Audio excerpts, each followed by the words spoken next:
No bonuses for the old guys. Andrew Sloane slid the yellow folder across the glass conference table like he was dealing poker cards. Rain pounded against the windows behind him, making his voice sound even colder. My name is Harry Donnelly. I'm 58 years old, and I had worked at Sentinel Manufacturing for almost 26 years. Just 9 more workdays, and I would have qualified for a $107,000 retirement bonus. Instead, I was sitting in a bland meeting room, listening to a 42-year-old tech guy tell me it was over. We're restructuring, Andrew said, adjusting his black-rimmed glasses. Sign the severance package by Friday or walk away with nothing. I glanced at the contents of the folder. Standard termination papers, a modest severance offer, and a non-compete clause that would keep me out of the industry for the next 2 years. The kind of package companies offer when they want you gone. Just without the lawsuit. Understood, I said. Thanks for the opportunity. Andrew blinked. He probably expected me to protest, threaten legal action, or beg. Instead, I stood up, shook his hand, and walked out. The warehouse felt different that afternoon. I'd spent nearly half my life here, 26 years walking those aisles, checking inventory, training new hires, solving problems that management never even knew existed. I was here back when old Bill Hayden, cigar in hand, ran the place from a steel desk in the corner. I'd made it through the warehouse fire in 2017, the 2008 recession, and 3 rounds of tech upgrades that each promised to change everything. And now Andrew Sloane, brought in 6 months ago from some tech startup in Portland, was cleaning house. I'd overheard him telling Felisa Meyer from HR that it was time to clear out the dead weight.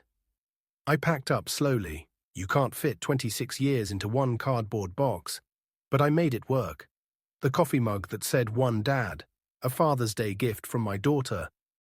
A small photo of my late wife Amy, taken at the 2016 company picnic.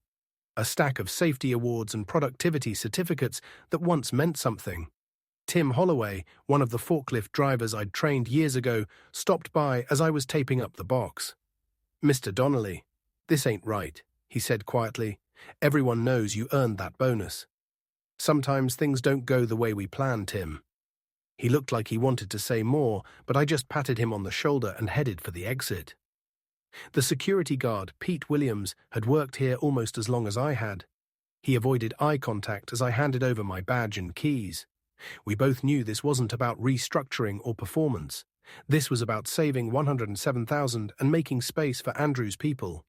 I drove home through the rain, thinking about the phone calls I'd need to make. I joined Sentinel Manufacturing when I was 33, fresh out of the army and just looking for steady work. Amy was pregnant with our daughter Sarah, and we needed health insurance. What started as a temporary warehouse job ended up consuming nearly 3 decades of my life. The company made metal fasteners and industrial hardware for construction clients across the South and Midwest. Nothing glamorous, just reliable work that paid enough for a house, a family, and a retirement plan. In the early years, I worked nights and weekends, learning every piece of the operation from the ground up. When Mr. Hayden decided to shift from local to regional distribution, I helped redesign the warehouse layout and wrote most of the training manuals by hand. When the first digital inventory system came in, I was the one who taught the older guys how to use it. Amy used to joke that I cared more about that place than our own garage, and she wasn't entirely wrong. I took pride in that job, in fixing problems, in being the guy management could rely on when things went off the rails. Andrew Sloane showed up 6 months ago, full of ideas and even fuller of himself. The former CEO, James Mitchell, had retired after 30 years, and the board brought Andrew in to modernize operations and improve efficiency. Andrew came from a tech firm where everything was data-driven and employees were just resources to optimize. Our first meeting didn't go well. He called it a strategic alignment session, but it felt more like an interrogation. He asked why we still used paper logs for inventory tracking, why our safety meetings were weekly instead of monthly, and why we hadn't automated more of the warehouse. I told him paper logs don't crash, weekly safety meetings catch problems before they become injuries, and automation is great, until it breaks, and you need someone who actually knows the equipment to fix it. He smiled and nodded, but I could see it. He'd already written me off as another old-timer afraid of change. Over the next few months, I watched him systematically push out everyone over 50. First, it was early retirement packages for the long-timers. Then came performance improvement plans for people who'd been doing their jobs just fine for years. Finally, it was straight-up terminations for anyone who dared question his methods. Felisa Meyer, our HR director, had tried to warn me a few weeks back. We'd worked side by side for over 15 years, and she knew I was close to qualifying for retirement. "Harry," she said during a quick chat in the parking lot one afternoon, "you might want to consider the early retirement package. Andrew's been asking a lot of questions about your compensation plan." I should have listened. I should have paid attention when 3 other senior employees were abruptly let go, each just weeks away from their retirement bonuses, all written up for so-called performance issues. But I didn't think they'd dare come for me, not after nearly 26 years. Not after everything I'd done to keep that place running. I was wrong. That night, I sat in the kitchen staring at the severance documents spread out across Amy's old oak table. The rain had stopped, but the quiet in the house felt heavier than the storm. 107,000. That's what 26 years of loyalty was worth to Sentinel Manufacturing. 11 more days, and, contractually, that retirement bonus would have been mine. Instead, Andrew Sloan figured out how to save the company money by cutting me loose just in time. The severance offer was insulting: 6 weeks' pay and a vague promise to extend my health coverage for another 3 months. After nearly 3 decades of helping grow Sentinel from a small Texas-based supplier to one of the region's major industrial distributors, that's what they were offering me, the same package they'd give a warehouse temp who worked 6 months. I went to the garage and pulled out the employee handbook, the one I helped write back in 2009, and flipped to the retirement section. I'd negotiated some of that language myself back when James Mitchell was still CEO. The retirement bonus was contractually guaranteed for any employee who'd served 25 years and reached the age of 60. There was even a grace clause, a buffer, meant to protect against exactly this kind of maneuver. But Andrew was new. Maybe he hadn't read the fine print buried in policies written long before he showed up. Or maybe he had, and just assumed I wouldn't fight back. For a moment, I thought about calling Sarah in Chicago. She's a corporate attorney now, sharp, successful, raising 2 kids with her husband, and she'd offered to review my retirement documents a few months ago. But I'd brushed her off, told her not to worry, that I had it handled. Pride. That's what kept me from making that call. Instead, I scrolled through my contacts and found the number I really needed. Mitchell Goldstein, my sister's son, labor lawyer in Columbus. Smart, tough, and very familiar with employment law. We'd spoken at Amy's funeral 2 years ago. Before leaving, he handed me his card with just 5 words: "Family helps family. Call any time." The phone rang 3 times before he picked up. "Uncle Harry, everything okay?" I told him everything, about Andrew, the timing, the severance. He listened carefully, only interrupting to ask about my employment contract and the retirement policy specifics. "Uncle Harry," he said finally, "don't sign anything yet. Can you scan the documents and email them to me tonight?" "You think there's something there?" "I think Andrew Sloan made a mistake," Mitchell replied, "and if I'm right, it's going to cost him a hell of a lot more than 107,000. After I hung up, I made a fresh cup of coffee and sat back down at the kitchen table. For the first time since walking out of that conference room, I felt something other than resignation. I felt like maybe this fight wasn't over. Mitchell called back at 7 a.m. the next morning, Tuesday. I was already up sipping coffee and staring out at the grey October sky over Dayton.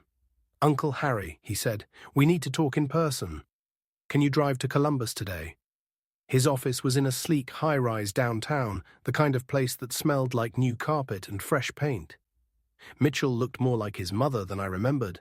Sharp eyes behind wire-rimmed glasses, and that intense focus you only see in people who know exactly what they're doing. "Andrew Sloan screwed up," he said bluntly, spreading out my employment documents on a polished glass table. "Take a look at this," he pointed. It was a section in the old employee handbook I'd almost forgotten about. Policy 4, 7B, Retirement Benefit Protection Clause. It stated that any employee within 30 days of reaching retirement bonus eligibility couldn't be terminated without just cause.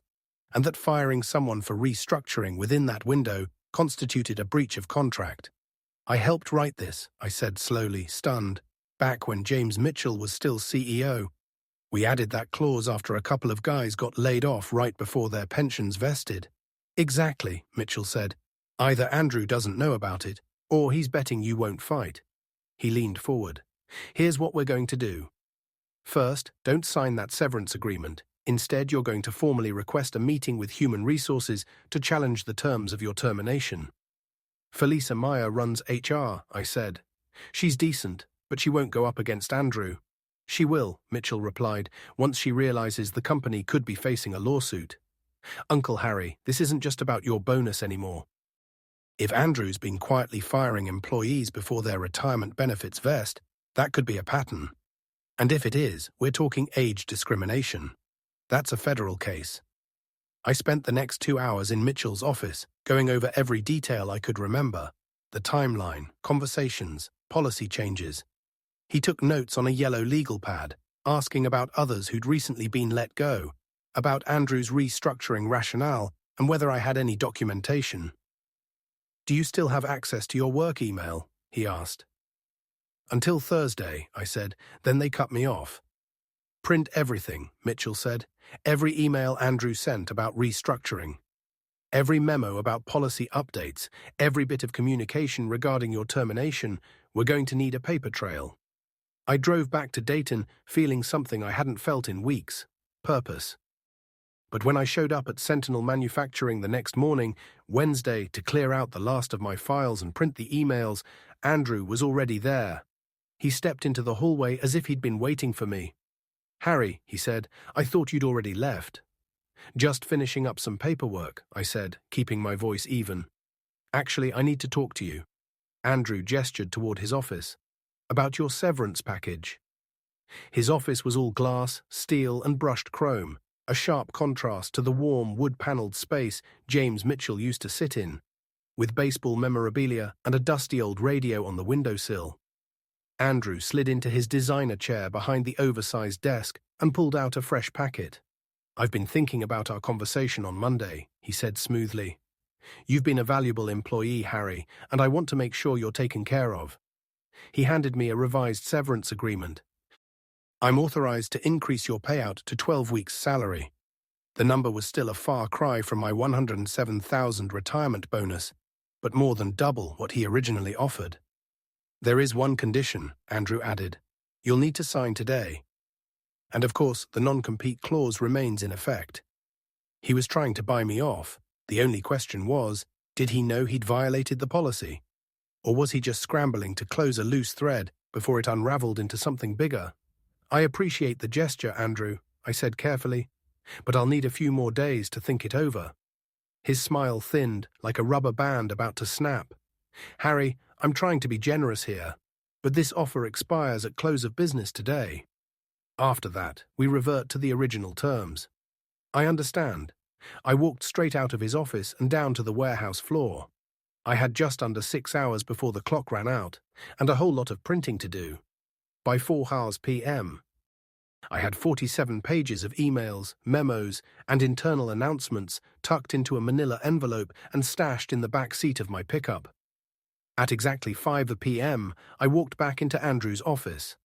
I've thought about it, I said, but I'll need more time. At 5:01 p.m., the updated severance was off the table.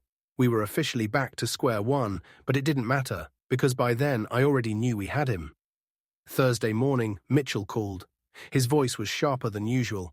Harry, he said, I've been digging through Sentinel's employment records for the past 8 months. He paused. Andrew Sloan has terminated 7 employees who were within 60 days of qualifying for major retirement bonuses or pension milestones. I sat down hard in my kitchen chair. 7? George Murphy, quality control, 63 years old. Let go 3 weeks before his 30-year pension kicked in. Patricia Walsh in accounting, 58, fired 2 months before early retirement eligibility. And I've got 5 more cases that look exactly the same. The coffee in my mug had gone cold, but it might as well have been ice water. I couldn't taste anything anyway. These weren't just names on a spreadsheet. These were people I knew. people I'd worked with for decades. George had taught me how to inspect bolt threads back when I didn't know a washer from a wing nut. Patricia had walked me through the insurance paperwork when Amy got sick, and we had to shift her onto short-term disability. "Mitchell," I said quietly, "how is this legal? How is Andrew getting away with this?" Because each case was labeled as performance-based or tied to restructuring, and most of those folks just took their severance and walked. Figured it had cost more to fight than it was worth. He paused again. "But they were wrong, Harry. Dead wrong. Harry, this isn't just a wrongful termination case anymore," Mitchell said. "This is systemic age discrimination. Andrew Sloan has been targeting older employees to avoid paying out retirement benefits. That's a federal offense." He explained that he'd spent the last day reaching out to the other terminated workers. 3 of them still had detailed documentation from when they were let go. 2 were ready to join a potential lawsuit, and one of them, George Murphy, had something even more powerful. He had a recording. George had caught Andrew on his phone talking about cutting dead weight before it became too expensive. Andrew had no idea he was being recorded, but George had a gut feeling something was off and decided to protect himself. "Harry, this recording is a smoking gun," Mitchell said. "It proves intent."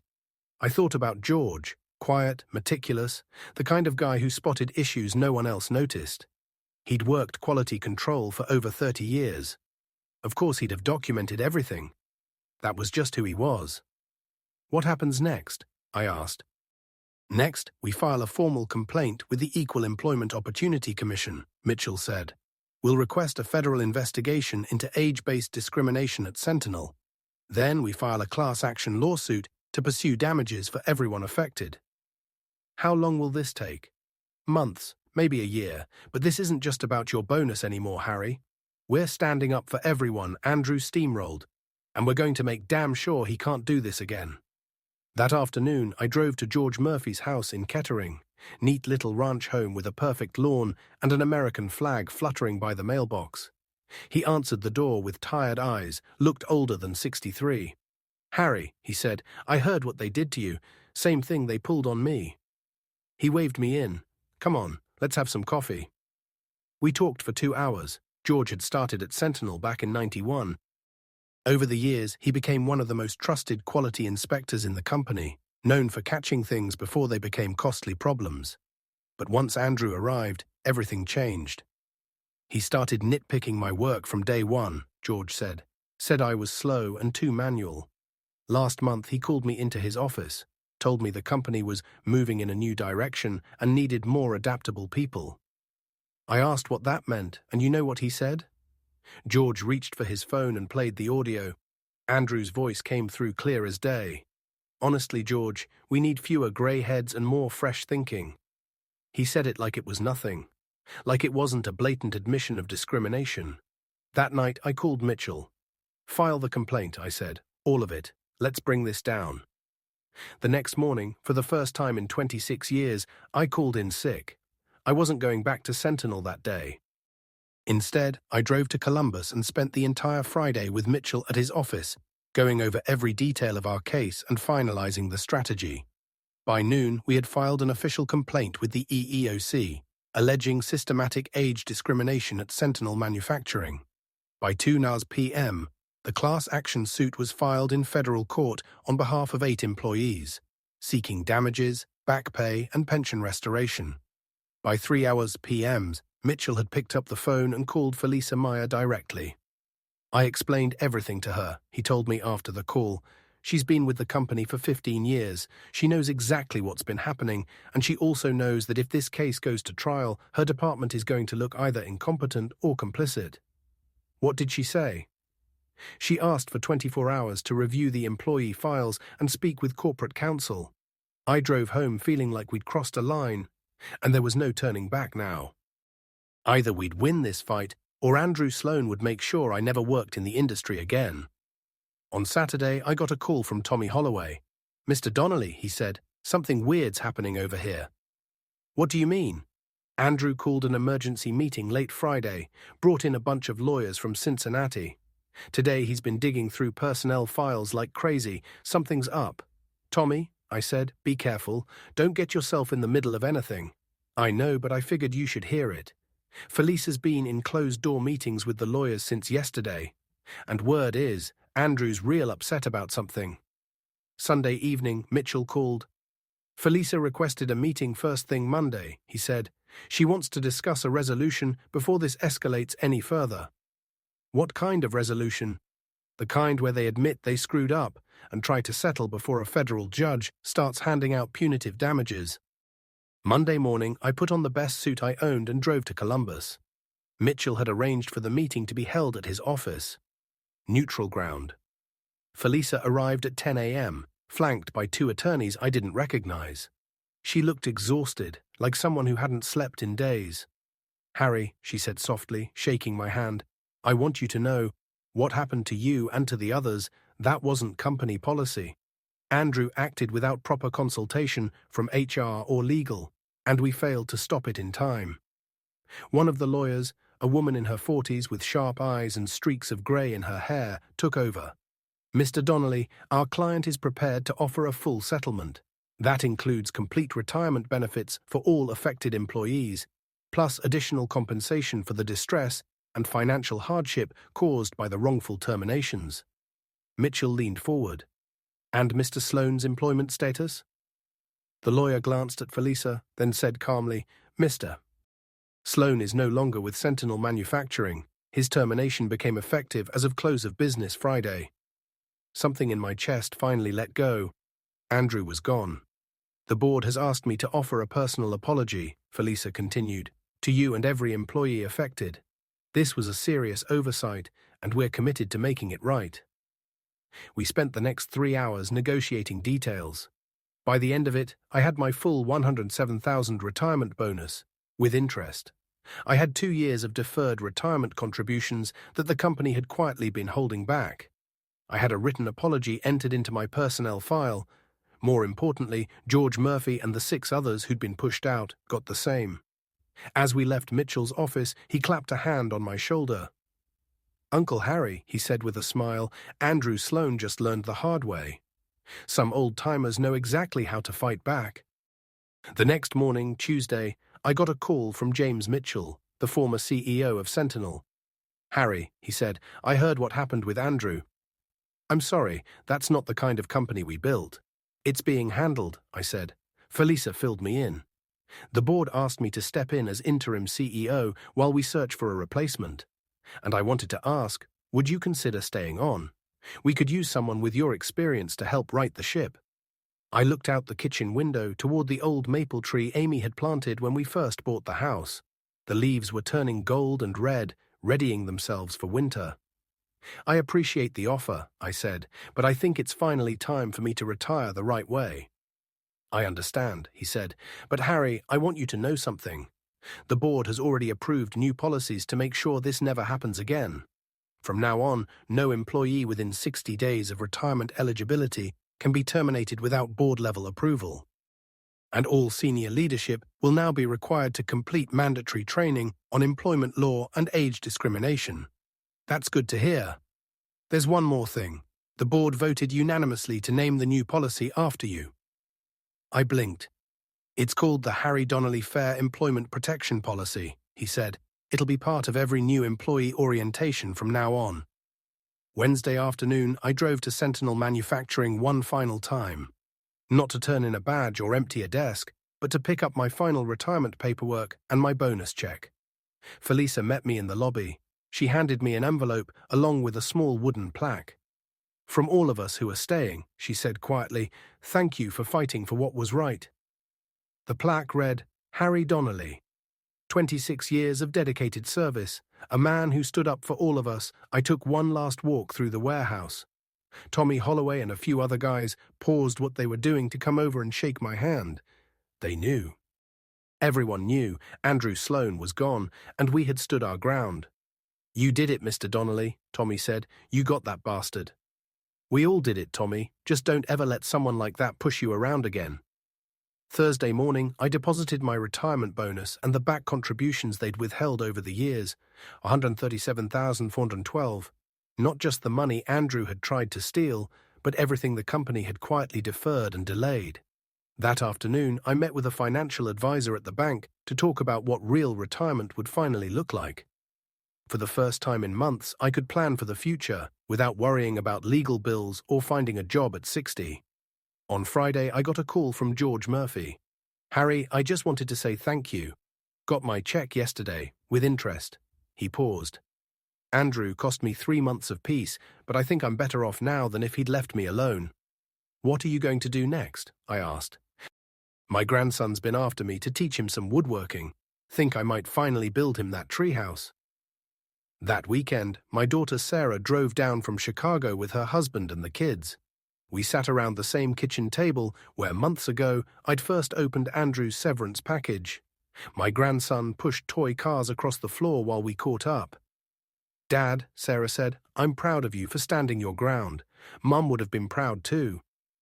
I thought about Amy, about the plans we'd made for retirement.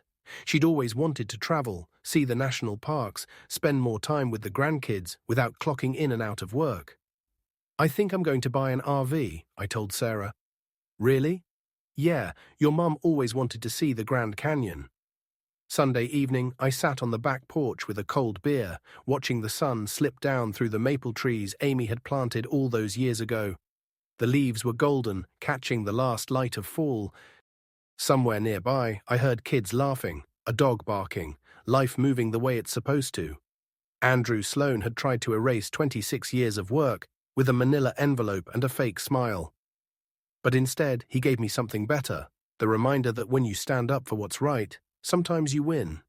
And sometimes the hardest fight, the one you never thought you'd have to fight, is the one that tells you exactly who you are.